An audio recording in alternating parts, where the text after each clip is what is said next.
Hi, I'm Yaakov Horowitz, and this is the third in a series of videos on child safety and abuse prevention, sponsored as a public service of the Karasick Child Safety Initiative of the Center for Jewish Family Life and Project Yes. In this video, we're going to discuss components number 3 and 4, namely good touching, bad touching, and no one has the right to make you feel uncomfortable. Good touching, bad touching is basically explaining to children that in their physical interaction with other children and adults, there's some touching that's okay and there's some touching that's not okay, namely if someone touches them in a private spot. One of the most comfortable ways for parents to explain this to children is to say that no one has the right to touch you in a spot that's covered by a bathing suit. That's generally okay for girls and boys and explains to them the basic concept of what we're talking about.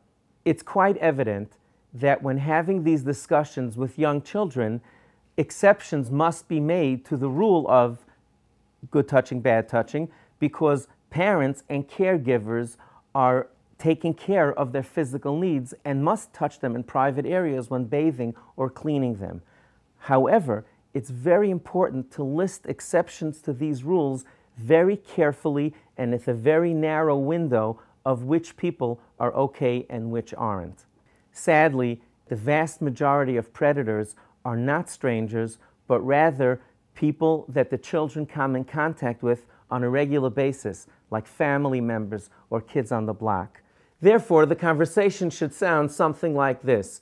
You should not be looking at or touching other people in their private areas, and no one has the right to look at or touch you in your private area, except for mommy and daddy when we're bathing or dressing you, when grandma's over babysitting and she needs to bathe or dress you, a doctor during an examination, and one of us are in the room with you. But not use terms like except for people in our family or except for people that we know well.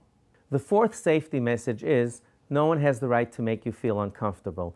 Basically, explaining to children that they should trust their instincts, and if they feel uncomfortable or threatened, they should immediately run away from that situation.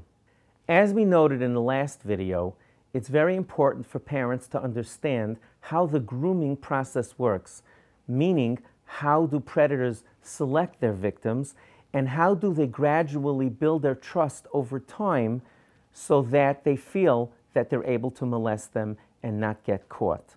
Although some instances of abuse take place during the very first meeting between a predator and the victim, that's the exception to the rule. Typically, the process of grooming takes place over weeks, months, sometimes even years before the actual molestation occurs. What happens in the meantime? During that grooming process, the predator starts initial contact, initial invasion of the space in very innocent ways, touching them on the hand, touching them on the arm, patting them on the shoulder, rubbing their back. Now, this is so important to understand because what happens is there's some point in time when a line was crossed. Nothing was done. And if a child complained about it, he would be laughed off. Big deal, he rubbed your back. But the kid felt uncomfortable. And forensic analysis of these horrible situations shows that children felt uncomfortable way before they were molested. And that's the message parents have to get to their children. If you feel uncomfortable, get out. And if you come and tell me something, and I don't think it's that serious, you still did the right thing. You have to teach your children to trust their instincts. The predators are very evil about this, and they're very brilliant in how they break down the children's defenses. And the best solution to this, the best defense against this, is to teach your children to trust their instincts and get out the very first second that they feel uncomfortable. Each and every one of these 4 safety messages are very valuable lessons for children, but together they form a comprehensive unit that really keeps them safe. No secrets from parents. Your body belongs to you. Good touching, bad touching, no one has the right to make you feel uncomfortable. Let's face it, we can't follow our children around for the rest of their lives, nor should we. They need to live their lives, go to school, go to summer camp, go to play dates with friends. What we need to do and what we must do as parents is to provide them with portable protection that they can take with them wherever they go. And these 4 safety messages can help you do this. So study child safety and give your children the gift of protection. Speak to your friends about this, because the truth of the matter is that our children will only be safe when all members of our community have these messages, so all of the children can stay safe. Feel free to visit our website, www.kosherjewishparenting.com, to find out more about child safety.